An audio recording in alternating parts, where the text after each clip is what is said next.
গর্বের সাথে আমরা বলি না যে 90% মুসলিমের বাংলাদেশ, দেখবেন মেজরিটি সংখ্যক মুসলিম 5 ওয়াক্ত নামাজ জামাতে পড়ে না। বেশিরভাগ মুসলিম দেখবেন আল কোরআন বিশুদ্ধ করে তেলাওয়াতও করতে পারে না। তো এরপরেও আমরা দাবি করি যে আমরা প্রকৃত মুসলিম, জান্নাত আমাদের জন্য অপেক্ষা করছে। আসলে বাস্তবতা এমন নয়। যারা কোরআন আমরা টুকটাক পড়তে জানি, তাদের মধ্যে কত পার্সেন্ট কোরআনের অর্থ বোঝে?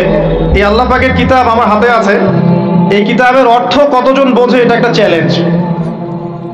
যারা কোরআন পড়তে জানি আমরা, তাদের প্রতি চ্যালেঞ্জ, দেখেন তাদের মধ্যে কত পার্সেন্ট মানুষ কোরআনের অর্থ বলতে পারবে। আর অর্থটা যে জানা জরুরি, এই বিষয়টাও আমরা এখন জনগণকে বোঝাতে ব্যর্থ হচ্ছি। কারণ আমরা সবাই প্রত্যেক হরফে 10 নেকি পেতে চাই। কোরআন তেলাওয়াত করলে প্রত্যেক হরফে 10 নেকি হবে, এই তো। তো এই কনসেপ্ট যখন আমার মাথায় ঢুকে গেছে, আমি ওখানে নিজেকে থামিয়ে দিয়েছি।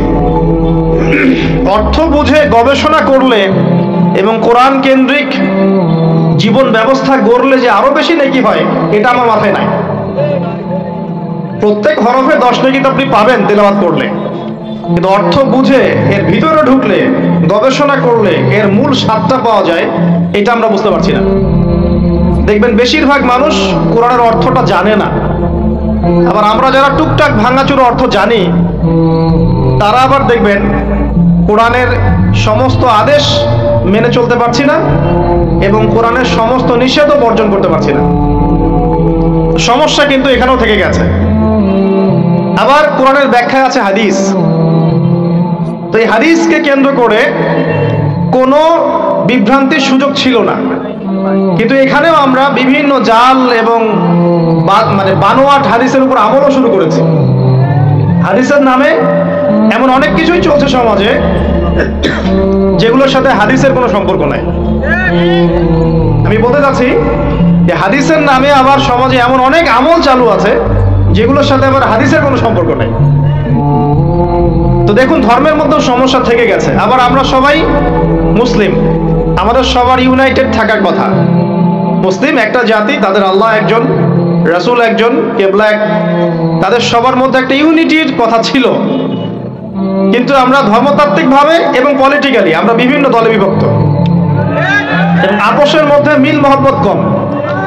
বাইরে হয়তো আমরা বলি যে আমি একজন ধর্মতাত্ত্বিক দলের সদস্য, সে আরেকটা ধর্মতাত্ত্বিক সংগঠনের সদস্য, সে আরেকটা মানহাজ ফলো করে, সে আরেক জামায়াতের, সে আরেক তরিকার ইত্যাদি। আমরা সবাই এক, যদি আমরা বাইরেই কথাটা বলি, কিন্তু অন্তর থেকে কিন্তু আমাদের এই বিষয়টা আসছে না। তো দেখুন, ধর্মকেন্দ্রিক অনেক প্রবলেম থেকে গেছে এখন। আবার আল্লাহ রাসূল সাল্লাল্লাহু আলাইহি ওয়াসাল্লাম হাদিসের মধ্যে এবং আল্লাহ পাক কোরআনের মধ্যে ধর্ম নিয়ে বাড়াবাড়ি করতে নিষেধ করেছে। ধর্ম নিয়ে বাড়াবাড়ি করো না, তোমরা নিজেদের ধর্ম পালন করো। আমরা নিজের ধর্ম যতটা না পালন করি, অন্যের ধর্মের দিকে আঙ্গুলটা তার চেয়ে বেশি তুলি। আমরা আগে নিজের রিলিজিয়নটাকে ঠিক মতো পালন করি, দেখবেন সমাজ ঠিকই পরিবর্তন হয়ে গেছে ইনশাআল্লাহ। তো আমি একটা ধর্ম পালন করি বলে অন্য ধর্মের মানুষের প্রতি বিদ্বেষ পোষণ করতে হবে, তাদের উপর ঘৃণার মনোভাব প্রকাশ করতে হবে, এটা আল্লাহ পাক শেখান নাই, তার রাসূল শেখান নাই। আল্লাহ এবং তার রাসূল কি শিখিয়েছেন? ইসলামের সত্য বিষয়টাকে আপনি সবার সামনে উপস্থাপন করবেন। যার ইচ্ছা হবে সে কবুল করবে, যার ইচ্ছা হবে সে অস্বীকার করবে। যার যার কবরে শেষে যাবে, যার যার হিসেব শেষে দিবে। চাপিয়ে দেওয়ার সিস্টেমটা ইসলামের মধ্যে নাই। এখন আসেন, পরিবারের আপনাকে ফেতনা কিছু বললাম, অর্থনীতির জীবনে যাবেন, ব্যবসা বাণিজ্যের মধ্যে যান, দেখেন বেশিরভাগ কালোবাজারি করছে, সিন্ডিকেট করছে, মজুদদার মাপে কম দিচ্ছে, জনগণকে ঠকাচ্ছে, করছে না? তারপরে আপনি আরো দেখবেন ইকোনমিক সেক্টরে রিবা ভর্তি, সুদ। রিবা মানে কি? সুদ, রিবা দিয়ে ভর্তি। ঘুষ ছাড়া কাজ হচ্ছে না, ঠিক আছে? অন্যের সম্পদ আত্মসাৎ না করলে আমাদের পেটের ভাত হজম হচ্ছে না।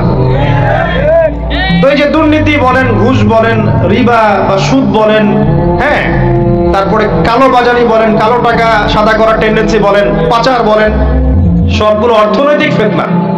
এগুলো হচ্ছে কি? অর্থনৈতিক ফিতনা। আর বিশ্বের ফিতনা তো পরে, ওটা তো বলার অপেক্ষা রাখে না। মানে বিশ্বের সবচেয়ে বড় ফিতনা ছিল দ্বিতীয় বিশ্বযুদ্ধ, তার আগে একটা হয়েছে প্রথম বিশ্বযুদ্ধ, যেখানে প্রায় কয়েক কোটি মানুষ মারা গেছে, আর সেকেন্ড ওয়ার্ল্ড ওয়ারে আরো বেশি মানুষ মারা গেছে।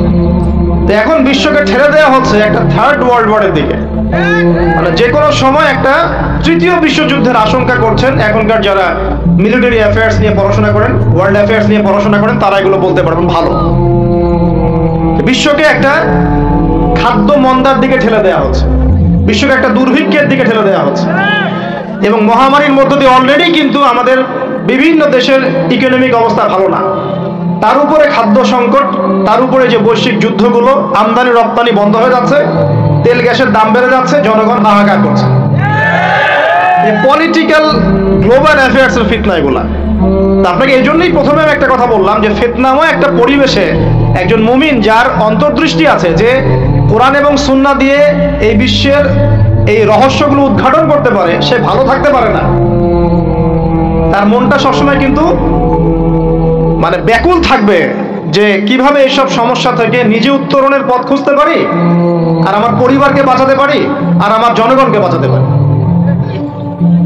আর যদি আপনি আত্মকেন্দ্রিক হন, স্বার্থপর হন, তাহলে নিজের চটকায় তেল দিবেন, নিজে ভালো থাকলেই পাবেন না।